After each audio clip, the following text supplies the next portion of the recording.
नमस्ते दोस्तों, आपका स्वागत है मेरी चैनल पे। यहाँ पे हम विदाउट टाइम वेस्ट करे आज देखते हैं कि मार्केट का हाल क्या था। आज पूरे दिन ही मार्केट एक ही रेंज में घुमा है। ना तो यहाँ पे ज़्यादा ऊपर गया, ना तो ज़्यादा नीचे गया। बट मार्केट की वॉलेटिलिटी जो थी, वो बहुत ही ज़्यादा थी। तो ये जो मार्केट है वो अनसर्टेनिटी बता रहा है कि ये ऊपर भी नहीं जाने दे रहा है, नीचे भी नहीं जाने दे रहा है। 25,000 के अबव क्लोज तो हो गया था ये। बट यहाँ पे अभी वो बहुत ही मतलब क्रूशियल लेवल पे है, जो 25,000 के ऊपर क्लोज होने के बाद भी यहाँ पे ज़्यादा ऊपर नहीं जा पा रहा है। मतलब ये दर्शाता है कि मार्केट अनसर्टेन है। देन अगर हम देखें तो ये इसका चार्ट पैटर्न क्या बता रहा है। यहाँ पे बहुत ही अच्छा चार्ट पैटर्न बना है। ये डबल बॉटम जो बोला जाता है वो डबल बॉटम बन रहा है। और अगर डबल बॉटम का ये ब्रेक कर देता है, यहाँ पे अभी तक इसने ब्रेक नहीं किया है, बट अगर ये ब्रेक कर देता है तो यहाँ पे मार्केट का टारगेट क्या आएगा। यहाँ पे 3% का अपसाइड देख सकते हैं हम।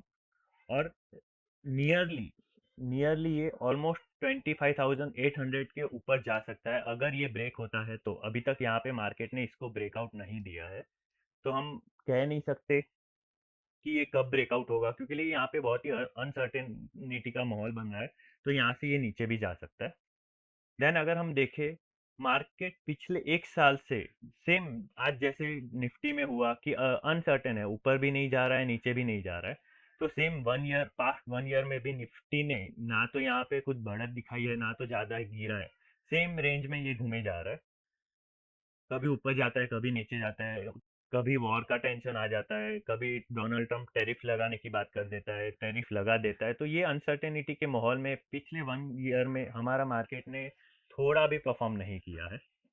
तो ऐसे माहौल में मार्केट नहीं चल रहा है, बट स्टॉक स्पेसिफिक एक्शन बहुत चल रहे हैं। तो हमें वहां पे ध्यान देना चाहिए कि कौन से स्टॉक्स चल रहा है, कौन सा सेक्टर चल रहा है। वैसे ही अगर हम देखें तो हमारा निफ्टी जो है मार्केट है बहुत ही वाइडर है। वहाँ पे बहुत सारा ये यूनिवर्स में बहुत सारे स्टॉक्स है, जैसे कि ऑटो स्टॉक्स हो गया, बैंक हो गया, केमिकल हो गए, बहुत सारे स्टॉक्स है। तो आज के दिन में अगर हम देखें तो सबसे ज्यादा कौन सा चला है आज के दिन में, अगर आप देखोगे तो निफ्टी रियल्टी सबसे ज्यादा यहाँ पे रनअप दिया है निफ्टी रियल्टी ने। तो वो क्यों हुआ है, उसका क्या न्यूज़ का रीज़न था, क्या न्यूज़ थी, तो वो हम देखेंगे। बट आगे जाने से पहले आपको एक बार रिमाइंडर दे देता हूँ, अगर आपने मेरी चैनल को सब्सक्राइब नहीं किया है तो सब्सक्राइब करें। उससे मुझे मोटिवेशन मिलता है ऐसे ही स्टॉक मार्केट रिलेटेड वीडियो बनाने के लिए।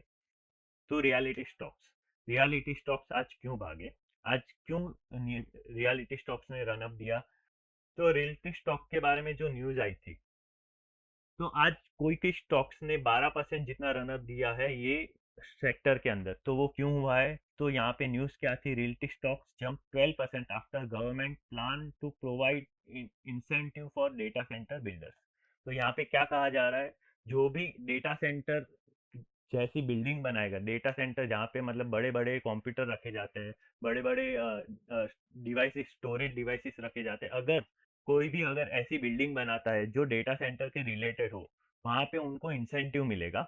तो यहाँ पे और आगे अगर हम ये न्यूज को पढ़े तो क्या लिखा हुआ है, Anant Raj jump sharply after reports that India may grant a 20 year tax exemption. मतलब क्या कहा जा रहा है, 20 साल तक उनको यहाँ पे टैक्स नहीं देना पड़ेगा। इसके चलते यहाँ पे रियल्टी स्टॉक जो है वो बहुत ही ज्यादा भागे आज। तो अगर हम देखें रियल्टी स्टॉक इंडेक्स जो है, रियल्टी स्टॉक का अगर पास्ट 1 ईयर में देखें तो यहाँ पे रनअप नहीं दिया है। बट पास्ट 5 ईयर के अंदर हम देखें तो यहाँ पे रियल्टी इंडेक्स जो है उसने 300% का रनअप दिया है। ये इंडेक्स की बात कर रहा हूँ, कितना बड़ा जंप होता है ये। तो आपको सोचना चाहिए कि ये सेक्टर के अंदर कौन से ऐसे स्टॉक्स है जो अच्छे चलते हैं, अच्छे हैं, उसके फंडामेंटल अच्छे हैं। तो अगर हम देखें तो आज के दिन में, मैं सिर्फ आज के दिन की बात कर रहा हूँ, तो आज के दिन सबसे ज्यादा कौन सा चला है, अनंत राज, जहाँ पे हमने न्यूज में देखा कि सबसे ज्यादा दौड़ा है। और ये क्लोज कहाँ पे हुआ, 9.98% पे हुआ है, मतलब ऑलमोस्ट 10% पे यहाँ पे आज के दिन एक स्टॉक ने रन अप दिया है। देन अगर हम देखें तो प्रेस्टीज है, ब्रिगेड है, डीएलएफ है, ओबरेट रियल्टी है, ये सब आज भागे थे। तो ये सब क्यों भागे, बस एक ही न्यूज के चलते कि अगर गवर्नमेंट ये अप्रूव कर देती है, इंसेंटिव दे देती है, तो उन्हें 20 साल तक वो डेटा सेंटर जो है, ऐसा नहीं है कि सारी बिल्डिंग जो बनाएंगे उसके ऊपर रिबेट मिल जाएगी। उनको सिर्फ रिबेट मिलेगी तो जो डेटा सेंटर वो बिल्ड करेंगे, डेटा सेंटर जहाँ पे वो डेटा स्टोरेज होगा, तो वहाँ पे ही उनको रिबेट मिलेगा।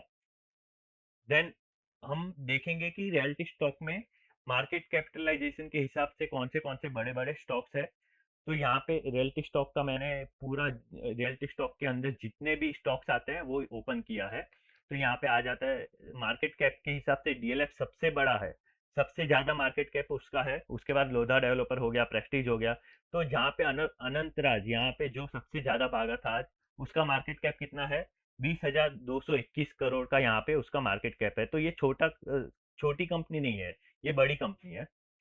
बट रियलिटी स्टॉक में इन्वेस्ट करने से पहले आपको ये भी याद रखना चाहिए कि रियलिटी स्टॉक के जो, अगर हम देखें तो डेब्ट टू इक्विटी रेशो बहुत ज़्यादा होता है। तो ये सब आपको पढ़ना चाहिए, समझना चाहिए। तो अगर हम यहाँ पे आगे बढ़े तो अनंत राज के बारे में आज कौन, उसका प्राइस क्या था आज? 586 क्लोजिंग प्राइस है। पास्ट 5 ईयर में इसने कितना रनअप दिया है ये देखो। पास्ट 5 ईयर में इसने ऑलमोस्ट 2000% रनअप। 2000% किसको कहा जाता है? बहुत ही ज्यादा रनअप है। तो ऐसे स्टॉक में इन्वेस्ट करने से पहले भी हमें दो बार सोचना चाहिए कि ऑलमोस्ट इसने इतना 2000% रनअप दे दिया है, तो और ये कितना भागेगा। ऐसा नहीं है कि ये और कितना भाग सकता है, और भी 2000% भाग सकता है। बट इसके फंडामेंटल भी ऐसे होने चाहिए कि ये भागे। तो यहाँ पे अगर हम फंडामेंटल देखें तो फंडामेंटल बरोबर दिखाई दे रहे हैं। मैं ऊपर ऊपर से अगर यहाँ पे चेक करूँ तो operating profit quarter on quarter बढ़े ही जा रहा है। यहाँ पे अगर देखें तो नेट प्रॉफिट भी क्वार्टर ऑन क्वार्टर बढ़े जा रहा है। तो यहाँ पे फंडामेंटल में ऐसे ऊपर ऊपर से चेक करें तो कुछ ऐसा इश्यू नहीं दिख रहा है। बट ये 2000% रनअप दिया है, वो थोड़ा वरिंग है। तो ऐसे स्टॉक में इन्वेस्ट करना, और मतलब आपको और भी स्टॉक देखने चाहिए जो यही सेक्टर के अंदर है और यहाँ पे इतना रनअप ना दिया हो और उसके फंडामेंटल अच्छे हो। देन अगर हम नेक्स्ट न्यूज़ पे जाए तो नेक्स्ट न्यूज़ है, एक थोड़ा वरिंग न्यूज़ है कि न्यू इन्वेस्टर एडिशन जो हो रहा है मार्केट में वो डिक्लाइन हो रहा है मंथ ऑन मंथ। तो यहाँ पर अगर मैं न्यूज़ आर्टिकल ओपन करूँ तो यहाँ पे क्या हेडलाइन क्या है? New investors addition in Indian stock market decline by 18%। तो मंथ ऑन मंथ यहाँ पे जो न्यू इन्वेस्टर आते हैं वो 18% का यहाँ पे घटौती हुई है। मतलब ये जो अनसर्टेनिटी का माहौल है उसके चलते यहाँ पे लोग इन्वेस्ट नहीं कर रहे हैं। उसके चलते यहाँ पे मार्केट ऊपर नहीं भाग रहा है। तो जो रिटेल इन्वेस्टर क्या होता है, जब मार्केट ऊपर भागता है तभी वो इन्वेस्ट करता है। उनकी मेंटालिटी ऐसी होती है। लॉन्ग टर्म मेंटालिटी वाले बहुत ही कम लोग होते हैं। रिटेल इन्वेस्टर मोस्टली ट्राई करते हैं कि उनको जल्दी से जल्दी प्रॉफिट हो जाए। उसके चलते यहाँ पे जो डिक्लाइन आ रहा है वो उसके चलते आ रहा है।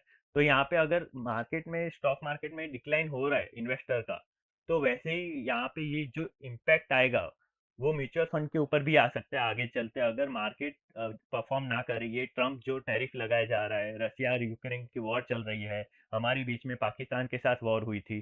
तो ये सब अनसर्टेनिटी के चलते यहाँ पे मार्केट नहीं भाग रहा है। और इन्वेस्टर जो होते हैं उनको अनसर्टेनिटी नहीं पसंद है। तो वैसे ही रिटेल इन्वेस्टर को अगर मार्केट नहीं भागता है तो वो इन्वेस्ट नहीं करते यहाँ पे। इसके लिए यहाँ पे डिक्लाइन हो रहा है।